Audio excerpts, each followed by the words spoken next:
if you've done any kind of meaningful project work in Haskell, you're probably familiar with the cabal file format. The cabal file is the central project organization file that we use in most Haskell projects. It's comparable to, for instance, package.json if you use node.js, or the cargo file if you use Rust. And this file format is pretty easy to understand once you get the hang of it, but there's also this alternative form called Hpack. And Hpack is a utility that allows us to use a more conventional YAML file format for our Haskell package organization. In today's video, I'm going to play some clips from my last live stream where I go into the Haskellings project and I convert it from using the cabal file format to using the Hpack package.yaml format. And so you'll see some of the advantages that Hpack offers and why we might want to use it instead of using the normal cabal file. And so I guess I will start this stream by giving an introduction of what is Hpack. It's basically a different format for the project description. So if we go to our cabal file, we'll see we've got this format. You know, we have our project name, version, all this good stuff. We have our library definition, our executable, test suites, etc. These are the building blocks of our project, essentially defining our dependencies and all kinds of different options. Now, Hpack allows us to use a different format for this. And there are a couple of good reasons for this. I have a sample project where I just made this just so we could look. In Hpack, it's always called package.yaml, which is kind of nice. But I guess the first thing that I will say about what is potentially a good thing about Hpack is that it is YAML. You know, any self-respecting programming language will have a parsing library for YAML, and that can be a convenient thing to do if you're doing some kind of meta-programming on the actual data of the project itself. Whereas the cabal file format isn't necessarily standardized, it's not properly YAML. Like if we go here, this section is not properly YAML because like we have this list of modules. But if I were to make this YAML, I'd have to put dashes here in order for this to actually be a proper YAML list. But obviously the cabal file just has its own format. So that's a little bit different. The reasons they list in the documentation, the design principles, don't require the user to state the obvious, make sensible assumptions by default, give the user 100% control when needed, and don't require the user to repeat things. Facilitate says dryness. Here that means the DRY principle, don't repeat yourself. And this is probably, you know, the biggest benefit is you don't have to write as much. I think when you are doing when you are using Hpack. And so the idea, if we go into this separate project, so right now we don't actually have a cabal file. If we do, I think if we do stack build, so it can get a little bit confusing because we have the cabal file is our project description. We also have the stack.yaml file, which is, you know, that describes different things about our package. It describes information that isn't directly in the cabal file, but things like where are we getting our packages from, what are extra dependencies that are outside the package, and so on. So adding a third file to this package.yaml file can be a little bit confusing, although this is actually very interesting. I would have expected that. Okay, so it automatically, when I ran stack build, it automatically generated this cabal file. This was not here before. or I can remove hpack.cabal in this project directory. And so we see it's not there, and if we do stack build, it's generated again. To start, what is the first thing we are going to do is let's go ahead, go into Haskellings, and make a package.yaml file. And just to guide us along the way, let's look at this auto-gen. Oh, I have it open in another tab. That's fine. So we want to get the format from the other one, but we want to get our information from of course, our cabal file.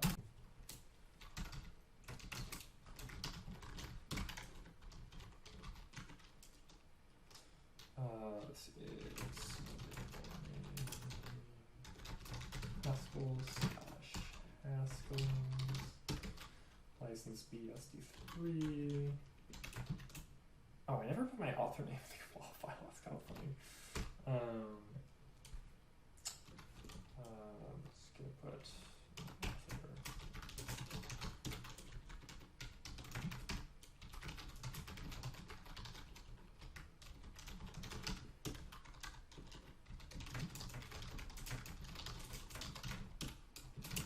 Alrighty, so that's the basics. We also want, say, extra source files. We can put our extra source files here. Things like readme and changelog, we do want to include that. Next up, so now what we see here, we have dependencies. So notice how in this package.yaml it is a shared top-level key if we want it to be. So we can take dependencies, and any dependencies we put in this list will be shared for all of the different elements of our project. So, for example, let's see that there are certain dependencies that are indeed shared. So we have base, 4.7, less than 5, etc. I think we'll find that containers is needed for everything. MTL is probably needed for everything or almost everything. I guess. There are just certain dependencies that we want to share amongst all of the different elements of our program. So I think just some common ones, things like directory, file path, containers, and MTL are worth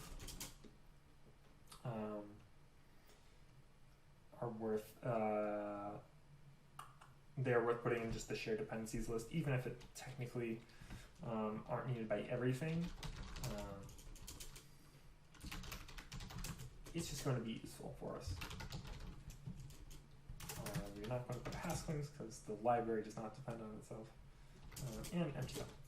So by putting this shared dependency list at the top, we are going to save ourselves the trouble of having to list each of these dependencies in the other parts of our program. So now let's ask ourselves, how do we do our library? Because look how it's like a one-line definition in this package file.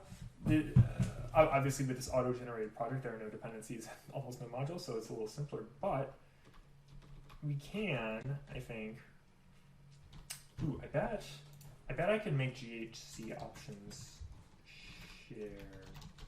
Let me see, let me check the documentation on that, because I would like to share some GHC options, but not all of them.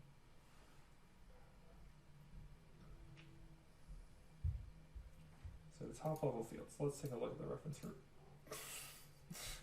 Documentation is a work in progress with Hpack, that's okay. Top level fields, so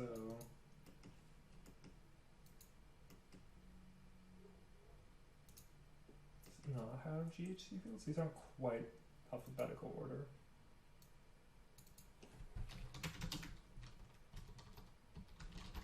Top level or on a per section basis, top level values are merged with per section values. Okay, so that's good. So that means, so the fact that they are merged and it doesn't overwrite, that's really good for us.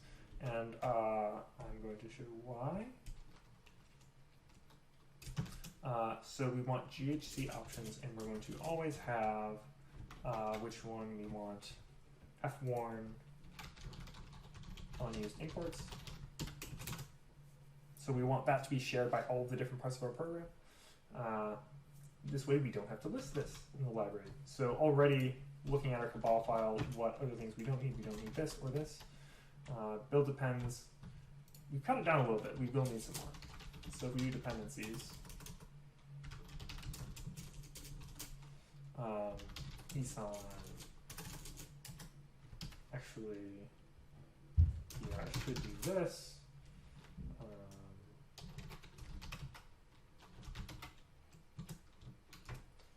Read only.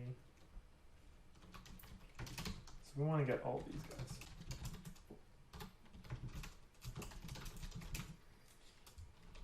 So we don't need this space. We do need some. We don't need containers or directory. Extra will do. File path we don't need. fs notify we need. mgl we do not. Process time and YAML. Do we put time in there? Yeah, I'm not sure our other elements use time. One other test suite uses time. I'll keep it individual. Okay, so all right, so we're continuing to shorten it. Now, if we list just the other modules, if we list the, I think we want to call it hidden here. No, we don't want to call it hidden. Other modules. Yeah, so we list other modules. And if we list other modules, it will know that, oh, okay, all the other things, everything that's not listed here is an exposed module. So we'll go ahead and say paths, Haskellings. So we have to do this. Do not forget your dashes when you are making an array in YAML. It can be very annoying to figure that out. If you have never used YAML before, that is the first thing you want to learn.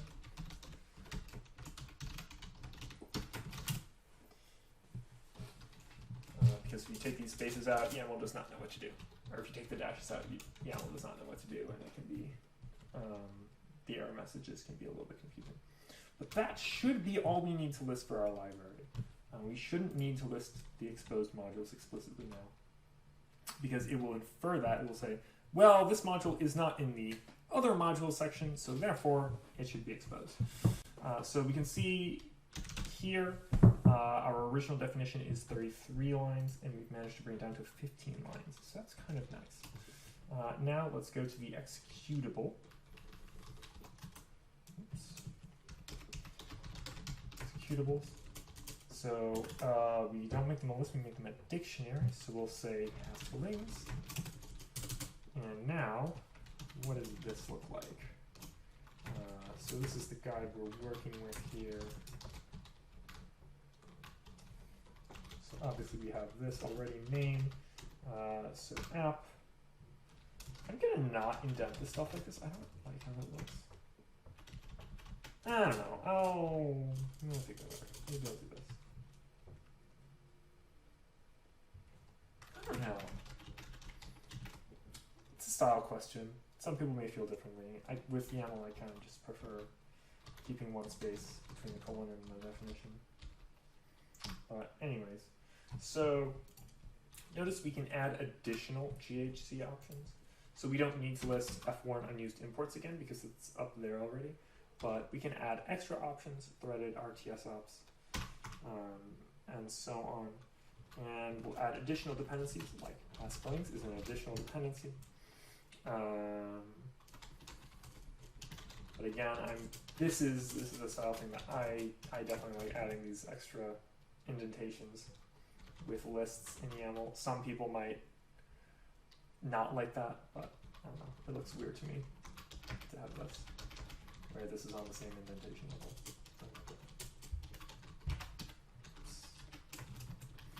Okay, dependencies. So what dependencies do we need here?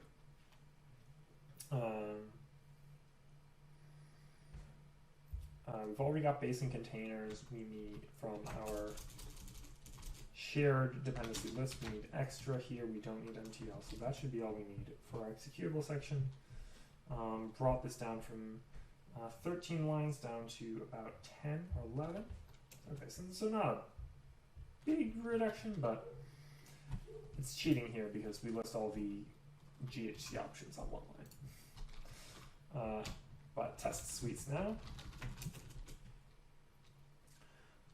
Okay, so Haskellings tests probably going to look pretty similar.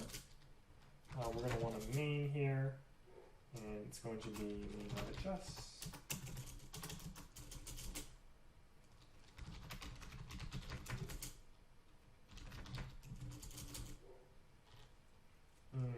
Okay, do we need, I think we'll probably want the same set of additional GHC options.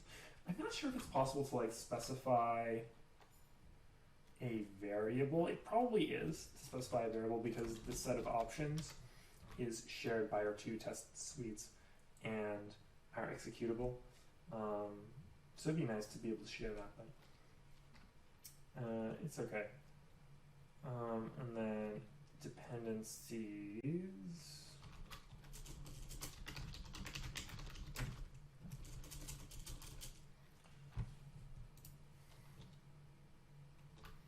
I think we'll probably be able to skip the type field. I'll double check that here. But yeah, it's like the only type you ever use is exit code standard IO1. So there's no reason to have to list that.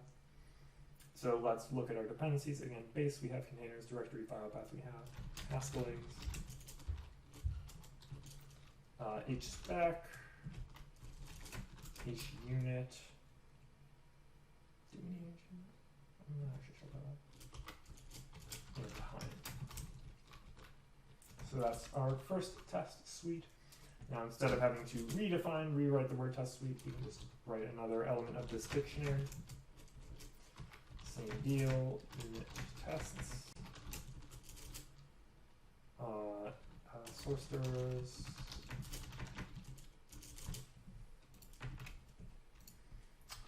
same GHC options, even though it adds more lines. It's these,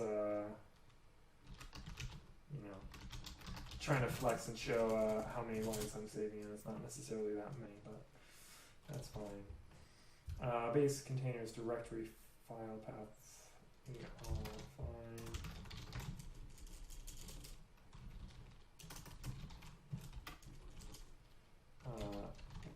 Something I need to do is set my shift width properly. But anyways, that should be all we need. So I'm gonna put this. Looks better there.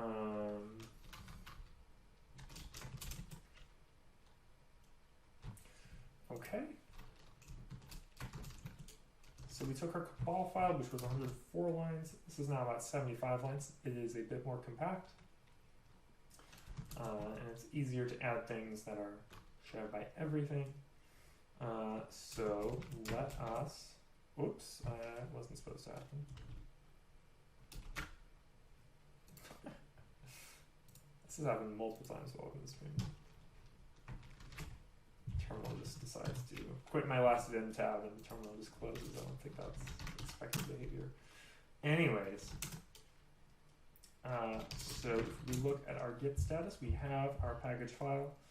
Let's go ahead and remove our cabal file after we check out a new branch.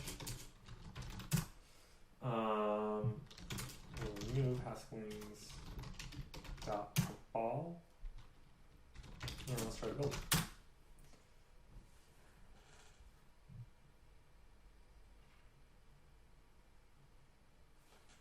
Seems like it works. Let's try to go ahead and run our test. That's not good. Ignoring unrecognized field .test suites. What is it? Oh, it's just tests.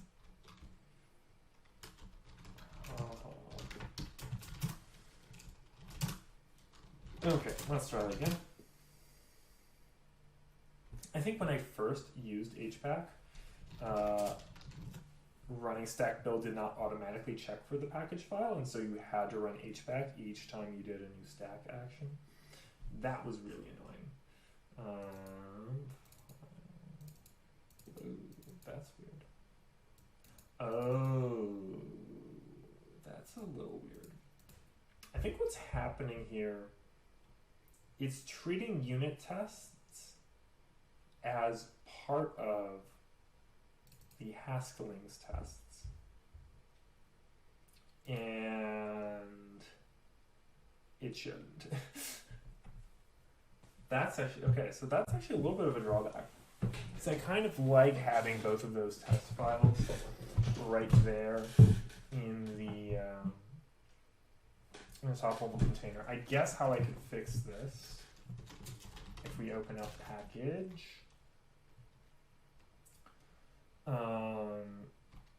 I think we would want to say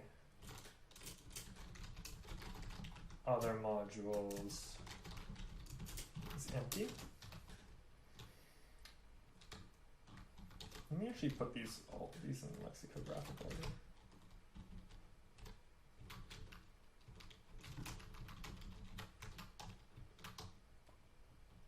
That just makes me feel better.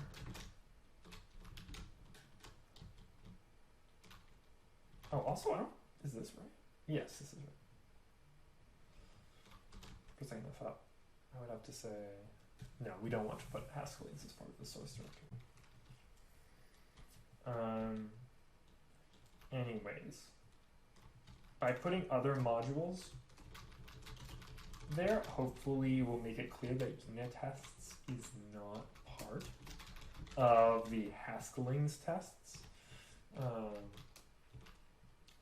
part of that test suite. So let's see if that fixes it. Otherwise, we may have to put these in different directories, and that would be a little bit of a bummer.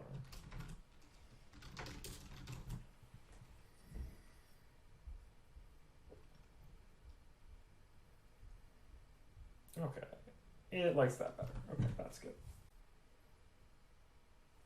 So the point is they're working. If I did Haskellings run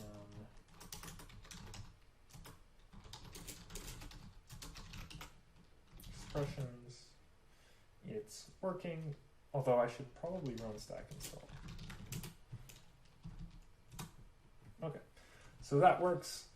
I hope you enjoyed this look at how we can convert a project to use the Hpack project format. If you're enjoying Monday morning Haskell content, I encourage you to subscribe to our YouTube channel and also to subscribe to our mailing list. There's a link for that in the video description. And if you want to catch one of these streaming sessions live, you should go to my Twitch page. Also in the video description, there's a link for that every Monday at 7:30 p.m. Pacific time. So don't miss out on that.